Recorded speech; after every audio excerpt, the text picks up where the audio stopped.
Hi, hello everyone! I'm Toshi from Japan and tourist guide for foreigners. In this video, I'll show you 15 essential updates to know before traveling to Japan in 2026. Japan has changed, and if you're planning to visit in 2026, there are some important updates you need to know. In 2025, Japan welcomed over 40 million visitors, the most ever, and with that, many rules and systems have been updated. From entry requirements and visa rules, to tax-free shopping, public transport cards, and even safety tips about natural disasters and risky areas, these changes can affect your trip. In this video, I'll cover 15 essential things every visitor should know to make your Japan trip safer, cheaper, and a lot more enjoyable. Plus, I also offer guided tour in Japan, travel itineraries based on trip duration and area, and recommendations for unique cultural experiences. You can find more information in the description below. So, let's get started. Number 1 is Japan's cheap travel secret. Here's some really good news for travelers coming to Japan. Right now, the Japanese yen is at its weakest in over 30 years, creating a historic opportunity for foreign visitors. Compared to the pre-pandemic period, traveling in Japan is now about 40% cheaper, which is why tourists from around the world are flocking here. Many experts expect this trend to continue. In October 2025, Prime Minister Takaichi took office and is supporting active government spending aimed at boosting Japan's export industries. Usually, that means a weaker yen, and indeed, since her appointment, the yen has already started to drop. For foreign travelers, this makes visiting Japan even more affordable. But there are a few things to watch out for. Typically, a weaker yen is influenced by interest rate differences between currencies. Japan's central bank is slowly considering raising rates, which could change the situation. However, these are complex forces at play, and nothing is guaranteed. So here is the takeaway. Now is the best time to visit Japan while the yen is strong for travelers.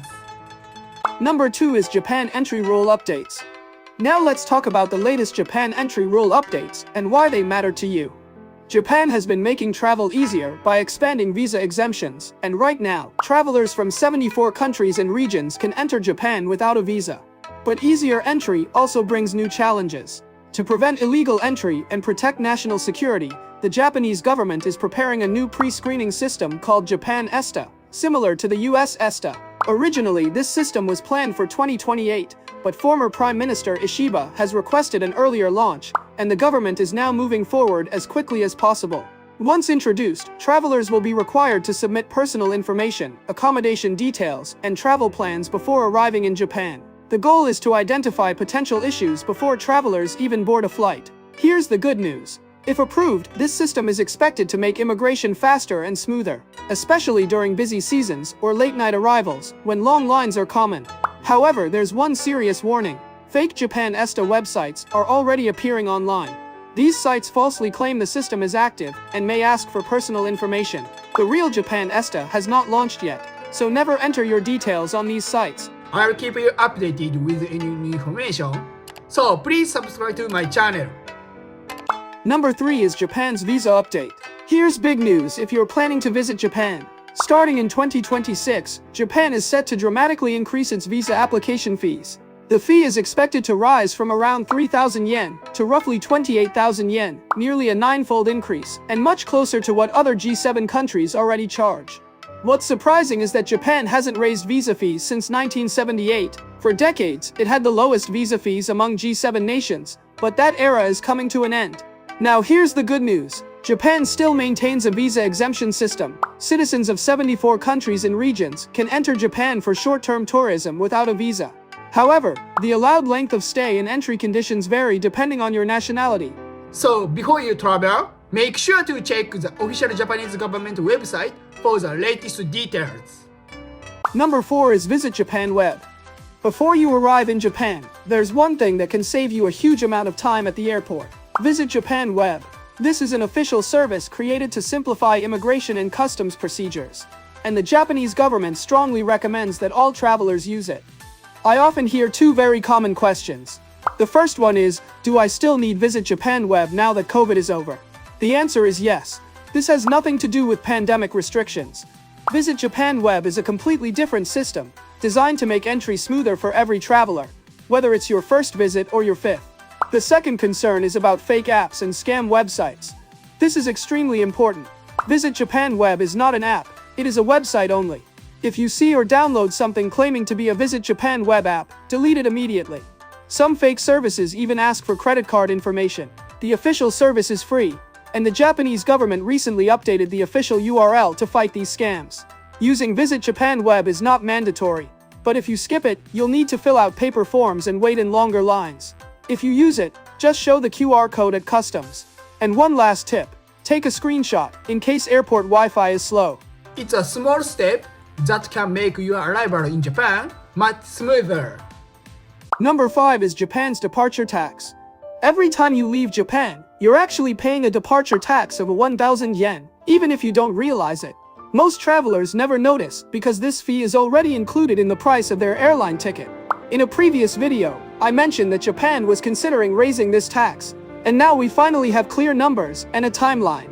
Starting July 1, 2026, Japan will increase the departure tax from 1,000 yen to 3,000 yen for anyone leaving the country. This change is meant to bring Japan closer to the departure tax levels of other countries. So why is this happening? According to government officials, Japan needs a more stable source of funding to continue improving tourism infrastructure, especially as visitor numbers keep rising.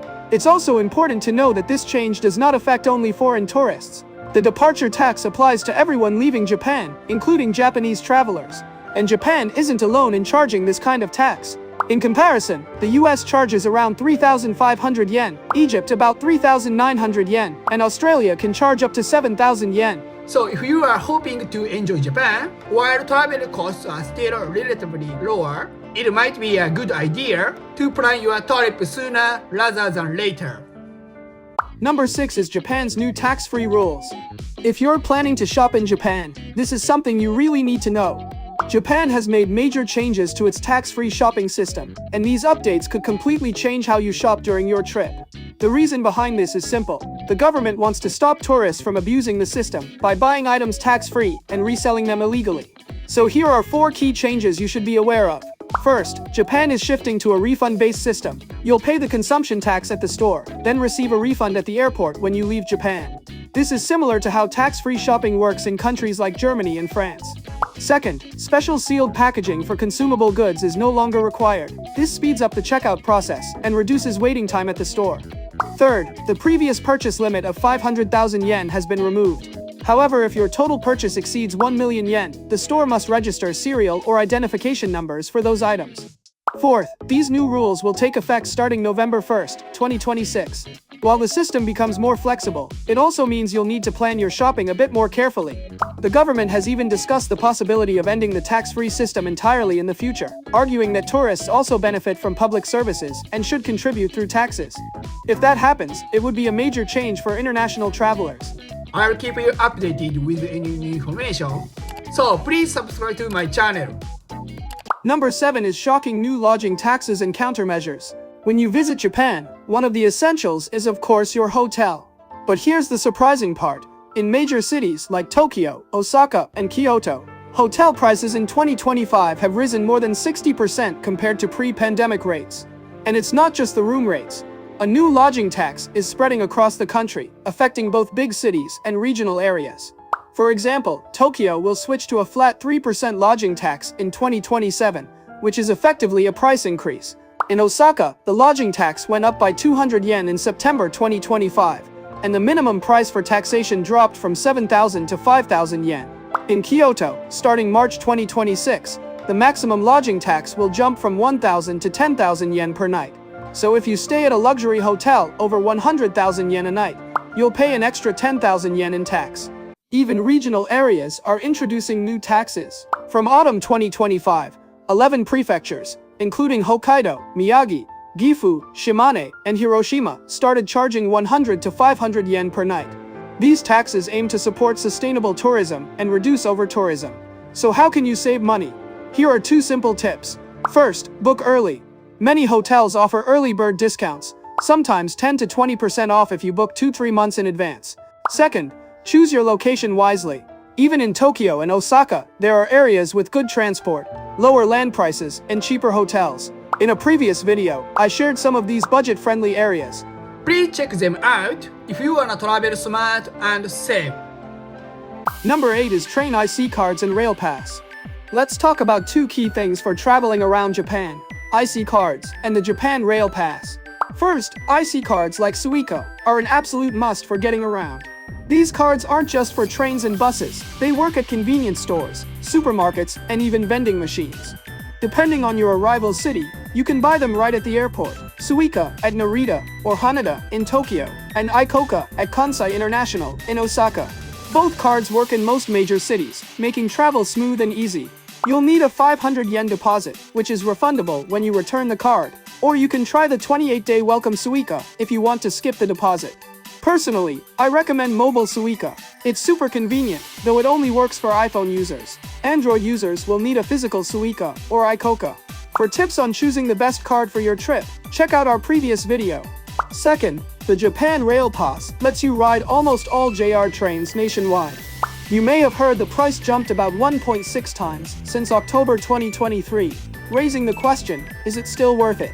If you're sticking to the Golden Route Tokyo, Kyoto, Osaka, Hiroshima, you probably don't need it. But if you're visiting regions like Kyushu or Tohoku, it could be worth considering.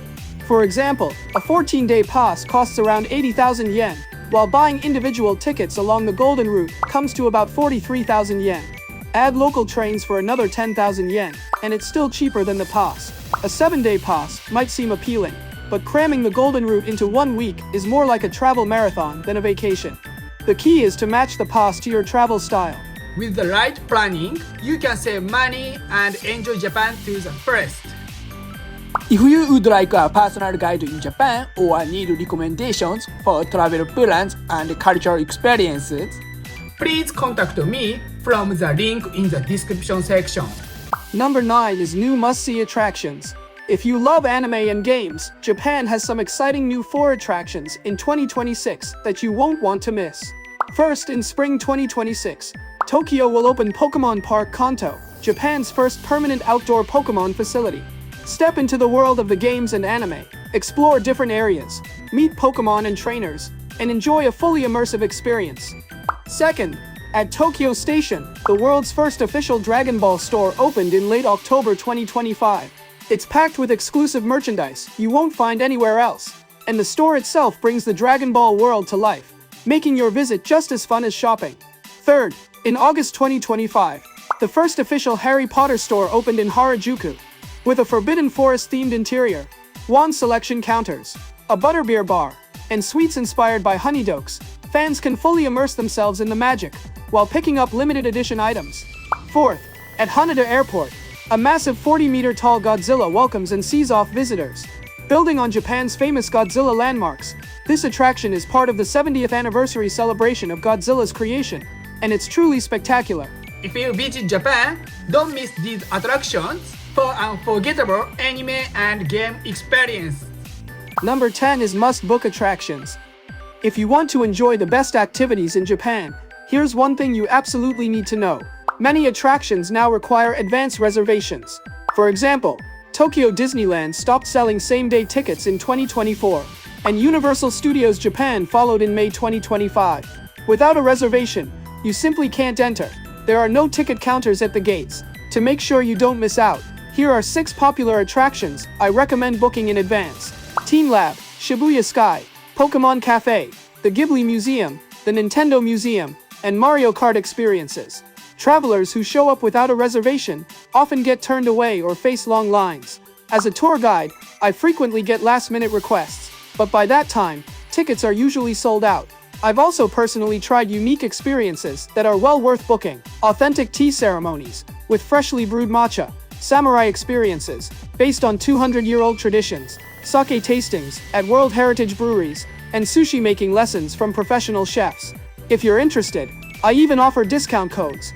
Check the link in the description to see all the details on my website and plan your trip smartly.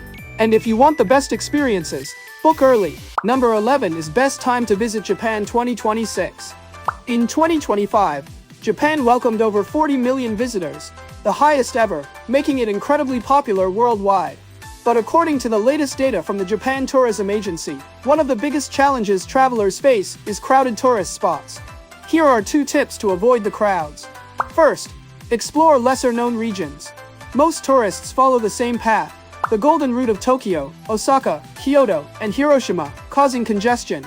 If you want a more relaxed experience, consider nearby alternatives like Nagoya, or regions in Tohoku or Kyushu. Not only will these places be less crowded, but they'll also be cheaper, more local, and more memorable. We covered some of these destinations in a previous video, so check it out if you haven't already. Second, adjust your travel dates. Avoid Japanese public holidays, as locals travel too. In 2026, the major long breaks are Golden Week from April 29 to May 10, Summer Vacation from August 8 to 16, Silver Week from September 19 to 27, and the year-end holidays after Christmas. During these periods, transportation and hotels are more expensive, and attractions are very crowded. By choosing less busy regions and avoiding peak local holiday periods, your trip will be smoother, more affordable, and more enjoyable. For more details on the best and worst times to visit Japan, check out my previous video that has over 1.3 million views. Number 12 is Japan Earthquake Guide for Travelers. I get a lot of questions from viewers asking about earthquakes in Japan, and it's understandable to be concerned. Japan is one of the most earthquake-prone countries in the world, with over 1,000 quakes every year, including small ones. The good news is that Japanese people live with earthquakes as part of daily life. Small quakes are usually nothing to worry about. What matters is being prepared for larger earthquakes. For example, in December 2025, a magnitude 7.5 earthquake struck the Aomori and Hakodate areas. While that was in a rural region, major cities like Tokyo, Osaka, and Kyoto can also experience quakes. Japan is very well prepared. Buildings are strong, emergency shelters are available, and disaster supplies are common. The key is not to panic, but to understand the risk and be ready. For real-time earthquake updates in English, I recommend checking NHK World Japan. It's reliable and easy to follow. Number 13 is where not to go. Many travelers ask me about bears in Japan, and it's important to know the facts. In 2025, bear-related incidents reached a record high. From January to September alone, over 220 injuries were reported, and the number of fatalities this year is the highest ever. Experts say this is due to a mix of changes in nature and society. So how can you stay safe? There are two main tips. First, choose areas where bear sightings are rare. According to experts, Chiba, Shikoku, Kyushu, and Okinawa are safe places to enjoy nature without worrying about bears. Second, know what to do if you actually encounter a bear. Avoid 3 dangerous actions. Don't turn your back and run. Don't make loud noises or sudden movements. And don't leave or throw food bags around. These actions can provoke the bear. Instead, stay calm, avoid these behaviors, and slowly back away to put the distance between you and the animal. Number 14 is double pricing. What travelers should know. Unfortunately, in Japan, there are some cases of higher prices aimed specifically at foreign tourists. After researching many examples, we can see clear trends in 2 categories. First, there's the obvious foreigner pricing. For instance, a restaurant in Shibuya called Tamatebako offers an all-you-can-eat seafood buffet. Foreign visitors pay 7,678 yen, while Japanese customers pay 6,578 yen, a difference of 1,100 yen. Another example is the large theme park Zhonglia in Okinawa, which opened in July 2025. Japanese adults pay 6,930 yen, but foreign tourists pay 8,800 yen. Second, there's a more subtle version of foreigner pricing. This often includes special menus or services aimed at tourists, usually at higher prices. For example, the famous beef bowl chain Yoshinoya offers a special tourist menu at around 2,000 to 2,500 yen in about 100 locations. In Tokyo's Toyosu Seafood Market, some seafood bowls cost between 7,000 and 18,000 yen, far beyond what most Japanese people would pay, but very popular with tourists. This isn't unique to Japan. Similar pricing exists worldwide, like Gardens by the Bay in Singapore, Diamond Head in Hawaii, and Wat Pho in Thailand. Opinions in Japan are mixed. Some worry about rising prices due to the weak yen, while others don't want to discriminate against visitors who come to enjoy Japan. What do you think about this? Share your thoughts in the comment below. Number 15 is international relations and your 2026 trip. Before I start, I want to be clear. I'm not here to talk about politics.